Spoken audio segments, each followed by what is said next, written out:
नमस्कार, times of Swaraj में आप सबों का स्वागत है। मैं हूं संतोष सिंह।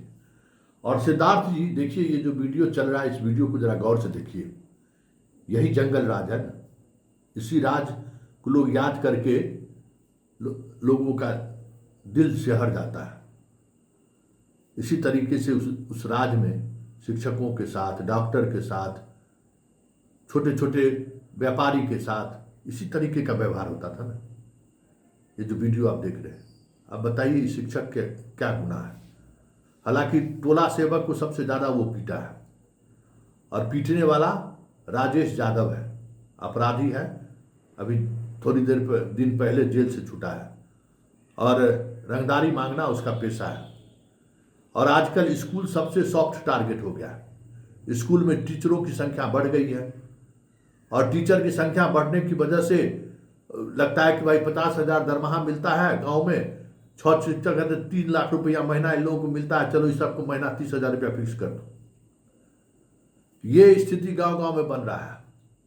और जिस तरीके से शिक्षकों के साथ मारपीट की घटना घटी है, कार्रवाई करिए, सरकार की बदनामी हो रही है। यही जंगल राज है। आम लोग प्रभावित होने लगा है। आप बताइए, कोई मतलब है कि शिक्षक से रंगदारी वसूलिएगा? सिद्धार्थ जी, आप शिक्षा विभाग के ही प्रधान सचिव या अपर मुख्य सचिव नहीं है, आप मुख्यमंत्री के भी प्रधान सचिव हैं। और मुख्यमंत्री के प्रधान सचिव होते हुए भी अगर इस तरीके से शिक्षकों के साथ अपराधी व्यवहार करे, तो फिर आपके होने या नहीं होने का मतलब क्या? हम बार बार यही बात करते हैं। बताइए, हम इस मामले में पाठक अगर रहते और इस तरीके से शिक्षकों के साथ कुछ हुआ रहता, तो वो आदमी बैंड बजा दिया रहता। हमको याद है, या नहीं तो आर के सिंह जैसा अधिकारी। हमको याद है कि एक जिला के एसपी जो है, पुल निगम का पदाधिकारी से पैसा वसूलता था। समझ गए ना? रात में किसी अपना बैरियर गिराए हुए था, कुछ बात हुआ, उठाने में समय लगा तो उसको बड़ी मार मारी एसपी। और आर के सिंह उस समय पथ निर्माण विभाग के जो प्रधान सचिव थे। सिद्धार्थ जी सुन लीजिए, एसपी खुद मारी, महिला एसपी थी, उस पुल निर्माण निगम के कर्मी को।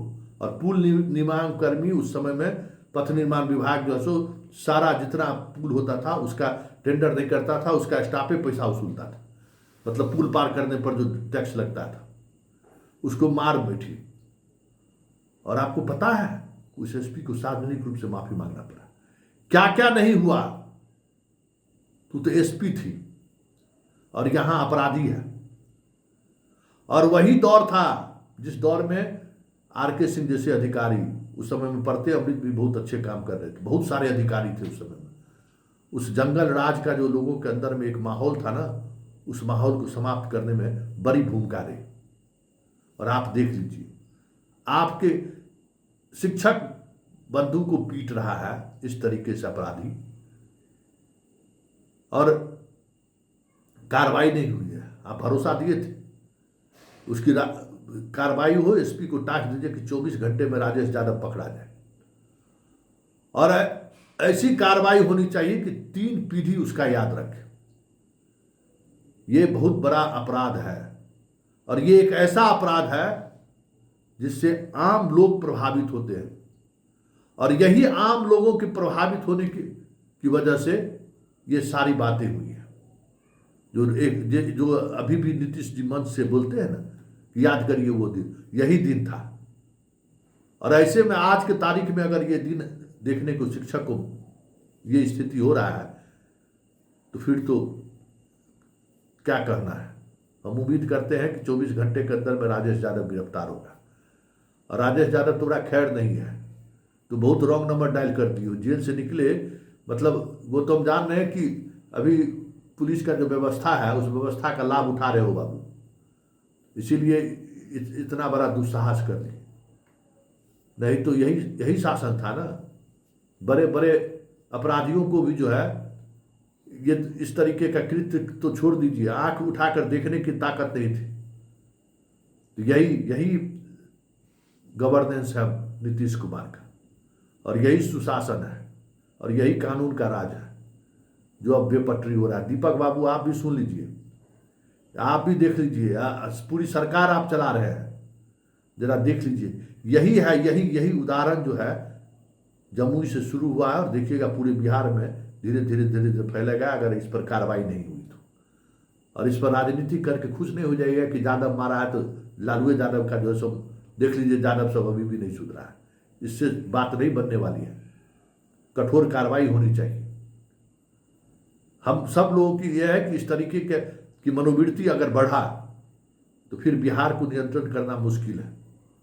इसलिए तमाम दीपक बाबू, आप भी चीफ होम सेक्रेटरी से बात करिए, डीजीपी से बात करिए, और ऐसे लोगों को चिन्हित कीजिए। और ये एक ही स्कूल नहीं है। आज हमारे एक शिक्षक मित्र कह रहे थे कि भागलपुर जिला में भी कुछ स्कूल है जहाँ के शिक्षकों से रंगदारी वसूलता है लोग। तो हम ऐसे तमाम स्कूलों की, इस शासन में भी अगर ये हाल रहे कि शिक्षकों को रंगदारी देना पड़े, तो अब तो बिहार के बाहर के बहुत सारे शिक्षक आए हुए हैं पूरा। और शिक्षक के साथ इस तरीके की घटना घटेगी तो राष्ट्रीय न्यूज बनने से कोई रोक सकता है क्या?